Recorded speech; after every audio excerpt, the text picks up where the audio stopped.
La mano es una de las herramientas más importantes del hombre, ya que nos permite realizar bastantes acciones gracias a la facultad de permisión, que se logra por la gran movilidad del pulgar y su habilidad de ponerse los demás dedos de la mano. Para entender esto hay que describir la arquitectura de la mano. Cuando se encuentra totalmente abierta en vista anterior se encuentra la cara palmar. En el centro de la palma está hueca, y este hueco se encuentra bordeado por dos eminencias, la eminencia tenar que es la base del pulgar y la eminencia hipotenar que forma el borde cubital interno. Y en el extremo distal se encuentra el dedo meñique, que se encuentra separado del dedo anular por la cuarta comisura. La palma de la mano presenta algunos pliegues, que son el pliegue palmar inferior, el pliegue palmar medio y el pliegue palmar superior. Los dedos de la mano se reparten en cuatro grupos, cuatro dedos largos y un dedo corto, el pulgar. Todos los dedos tienen tres pliegues, lo que indica la presencia de tres falanges. Primero se encuentra el pliegue distal, que limita el pulpejo y la tercera falange, después el pliegue digital proximal, que limita la segunda falange, y el último pliegue digital palmar, que limita la primera falange. El pulgar se sitúa en la parte superior del borde radial, solo cuenta con dos falanges, pero un metacarpiano. El pulgar presenta dos pliegues, el pliegue palmar distal que limita el pulpejo y la segunda falange y el pliegue de la articulación metacarpofalángica. El macizo carpiano constituye un surco de concavidad anterior que es transformado en conducto por el ligamento anular anterior del carpo, que va de borde a borde en el surco. Esta forma de surco se puede ver en una radiografía, donde los bordes se pueden distinguir fácilmente. Por fuera el tubérculo del escafoides y la cresta del trapecio, y por dentro el hueso pisiforme y la apófisis unciforme del hueso ganchoso. Si se realizan dos cortes, uno al nivel de la primera fila del carpo, se puede confirmar esta forma de surco. En el primer corte se distingue el escafoides, la cabeza del hueso grande, limitado por los dos cuernos del semilunar, el piramidal y el pisiforme.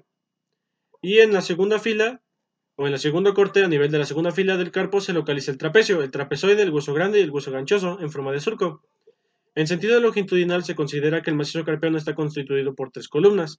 La columna externa o también la columna del pulgar está constituida por el escafoides, el trapecio y el primer metacarpiano. A partir del escafoides se orienta la columna del índice, trapezoide y segundo metacarpiano. La columna media constituida por el semilunar, el hueso grande y el tercer metacarpiano. Y por último la columna interna que está constituida por el piramidal, el hueso ganchoso que se articula con el cuarto y quinto metacarpiano. Pasando a las articulaciones se encuentran las articulaciones metacarpofalángicas. Estas articulaciones son de tipo condilio. Poseen dos grados de libertad, flexoextensión, que se realiza en un plano sagital en torno al eje transversal, e inclinación lateral, que se realiza en un plano frontal en torno al eje anteroposterior. Poseen dos superficies articulares. La cabeza del metacarpiano, que tiene una superficie articular convexa, y la base de la primer falange. Está excavada por una superficie, la cavidad glenoidea. Se prolonga por delante de una superficie de apoyo, el fibrocartílago glenoideo. A cada lado de la articulación se encuentran dos tipos de ligamentos colaterales.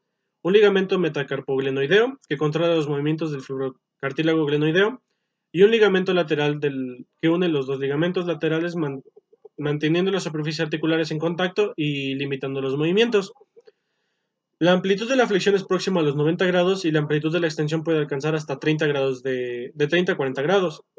En la extensión de la articulación metacarpofalángica, los ligamentos laterales están distendidos y equilibrados, lo que permite movimientos de lateralidad. Uno se tensa mientras que otro se distiende. Los músculos interóseos son los motores de estos movimientos. El aparato fibroso de las articulaciones metacarpofalángicas cumple un papel importante dentro de este sistema, ya que los ligamentos laterales de la articulación metacarpofalángica se integran en el aparato fibroso, más complejo que se suspende y centra los tendones extensores y flexores. El tendón del músculo extensor de los dedos en la cara dorsal de la cápsula dirige su expansión profunda hacia la base de la primer falange, donde se inserta a continuación el tendón que se divide en cintilla media y dos cintillas laterales, que reciben las expansiones de los interóseos. Poco a poco, la separación de la expansión profunda se desprenden los bordes del tendón del músculo extensor de los dedos, unas cintillas sagitales que se insertan en los ligamentos transverso intermetacarpiano. De este modo, el tendón extensor se encuentra el eje sobre la cabeza metacarpiana. Los músculos flexores de los dedos, el profundo y el superficial, se introducen en la polea metacarpiana, que se origina en el fibrocartílago glenoideo y se prolonga sobre la cara palmar del tendón músculo flexor profundo antes de que el tendón del músculo flexor profundo lo perfore. También se encuentra la cápsula articular, que está reforzada por el ligamento lateral y se divide en tres partes: un as metacarpofalángico, un as metacarpoglenoideo y un as farangoglenoideo. Y por último, la polea metacarpiana, que se inserta en los bordes laterales del fibrocartílago. Esta es la más importante durante la flexión de la articulación metacarpofalángica. Pasando ahora a las articulaciones interfalángicas, estas son de tipo troclear y poseen un solo grado de libertad. Sus dos superficies articulares, que son la cabeza de la falange y la base de la falange distal, se encuentran divididas por un fibrocartílago glenoideo. Igual que la articulación metacarpofalángica, en la flexión del fibrocartílago glenoideo se desliza sobre la cara anterior de la falange proximal, y los ligamentos laterales se tensan y se encuentran distendidos en una flexión intermedia. La amplitud de la flexión en las articulaciones interfalángicas proximales sobrepasa los 90 grados, mientras que en las articulaciones interfalángicas distales la amplitud es menos a 90, y la amplitud de la extensión activa y pasiva es inexistente. En la palma de la mano se envuelve el tendón músculo flexor largo del pulgar, la vaina media que envuelve el tendón músculo flexor profundo del dedo índice y la vaina cúbito-palmar que no envuelve los tendones completamente. Los músculos flexores de los dedos se localizan en el antebrazo y actúan sobre la mano mediante largos tendones. El tendón del músculo flexor superficial de los dedos se inserta en la segunda falange y el tendón del músculo flexor profundo de los dedos se inserta en la tercera falange, perforando para pasar el tendón superficial dividiéndolo en dos lengüetas. Los tendones de los músculos extensores de los dedos también son extrínsecos. Recorren las correderas, pero al ser menos su trayecto pasa solo por la muñeca en 6 conductos. En el primer conducto pasa el tendón del músculo extensor cubital del carpo. En el segundo conducto pasa el tendón del músculo extensor del dedo meñique. En el tercer conducto pasan los 4 tendones del músculo extensor de los dedos que fisiológicamente es el principal extensor de la primer falange sobre el metacarpiano y también el tendón del músculo extensor del índice. En el cuarto conducto pasa el músculo extensor largo del pulgar y en el quinto conducto pasa el músculo extensor radial largo y corto del carpo. Y ya en el último y sexto conducto pasa el músculo extensor corto del pulgar y el músculo abductor largo del pulgar. Pasando a los músculos interóseos y lumbricales, que son otro grupo de músculos, se insertan en las primeras falanges. Estos realizan dos tipos de acciones sobre la articulación metacarpofalángica. Realizan movimientos de lateralización y flexoextensión. Existe una diferencia entre los músculos interóseos dorsales y palmares, y es su volumen. Esto hace que los interóseos dorsales sean más potentes que los palmares. Hablando de manera más general sobre la extensión de los dedos, esta se debe a una acción combinada del músculo extensor de los dedos, de los músculos interóseos, de los músculos lumbricales, y a esto se le añade la acción del ligamento retinacular. El ligamento retinacular está constituido por fibras que emergen de la cara palmar, y estas se proyectan sobre cintillas laterales del extensor de los dedos. A su vez, las fibras del ligamento retinacular cruzan la articulación interfalángica proximal, en posición palmar. El ligamento retinacular coordina la extensión de las dos últimas falanges. Otro grupo importante de los músculos son los de la región de la eminencia hipotenar, que se componen solo de 3 músculos. El flexor corto del meñique, que se origina abajo del tubérculo interno de la base de la primer falange y se inserta en la cara anterior del ligamento anular y la apófisis unciforme. El músculo abductor largo del meñique, que este se origina en el tubérculo lateral de la primer falange y se inserta en la cara anterior del ligamento anular y en el pisiforme. Y por último, el músculo oponente del dedo meñique, que se inserta en la cara interna del quinto metacarpiano y se inserta en el borde inferior del ligamento anular y la apófisis unciforme.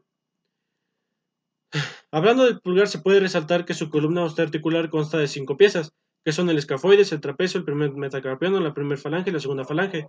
Y esta columna se compone de 4 articulaciones: la articulación trapezoescafoidea, la articulación trapezo-metacarpiana, la articulación metacarpofalángica y la articulación interfalángica, que juntas hacen un total de 5 grados de libertad. La articulación trapezo-metacarpiana se encuentra en la base de la columna móvil del pulgar y es una de las más importantes, ya que participa en el mecanismo de la oposición. Es una articulación cilar y existen dos superficies de esta, una en el trapecio y otra en la base del primer metacarpiano. No son totalmente simétricas entre sí, pero encajan adecuadamente los ligamentos que actúan sobre esta articulación. Son 4: el ligamento intermetacarpiano, el ligamento oblicuo posterointerno, el ligamento anterointerno y el ligamento recto anteroexterno. En los ligamentos actúan los movimientos de anteposición, retroposición y flexión y extensión. La articulación metacarpofalángica es una articulación condilia y posee 2 grados de libertad, por lo tanto 2 movimientos, la flexoextensión y la lateralidad. La articulación en la vista anterior de la base de la primera falange está ocupada por una superficie cartilaginosa, y en el borde anterior se inserta el fibrocartílago glenoideo, que tiene proximal en su borde inferior los dos huesos sesamoideos, y en esto se insertan los músculos sesamoideo interno y externo. Y por último, la articulación interfalángica del, del pulgar. Esta es de tipo troclear, solo tiene un eje transversal que pasa por la curva de los cóndilos de la primer falange en la cual se realizan los movimientos de la flexoextensión. El rango de amplitud de la flexión activa es de 75 a 80 grados y el rango de la extensión activa es de 5 a 10 grados. El pulgar tiene 9 músculos motores y se clasifican en dos grupos. Los músculos extrínsecos, que son 4, y se localizan en el antebrazo. 3 son abductores y extensores, y el último es flexión. Y el otro grupo que son los músculos intrínsecos, que se encuentran en la eminencia tenar. Son 5 y se podría decir que actúan particularmente en la oposición. Entre los músculos extrínsecos se encuentran el músculo abductor largo del pulgar, que se inserta en la parte anteroexterna de la base del primer metacarpiano. El músculo extensor corto del pulgar, que se inserta en la parte dorsal de la base de la primer falange. Y el músculo extensor largo del pulgar, que se inserta en la parte dorsal de la base de la segunda falange. El último músculo de este grupo es el flexor largo del pulgar. Este, a diferencia de los demás, es palmar y se inserta en la cara palmar de la base de la segunda falange. Y entre los músculos intrínsecos se clasifican en otros dos grupos. El grupo externo, que se integra del músculo flexor corto del pulgar, que se forma por dos haces, uno de ellos se inserta en el fondo de la corredera carpiana y el otro en el borde inferior del ligamento anular. El músculo oponente del pulgar, que se inserta en la parte externa de la cara anterior del metacarpiano, y el músculo abductor corto del pulgar, que se fija en el ligamento anular y sobre el tubérculo del escafoides. Gracias a estos músculos y articulaciones podemos realizar los movimientos de oposición y retroposición que realiza el pulgar para realizar el movimiento de prensión, la función. Gracias a este movimiento podemos realizar bastantes acciones y pues no podríamos hacer nada si no tuviéramos el pulgar.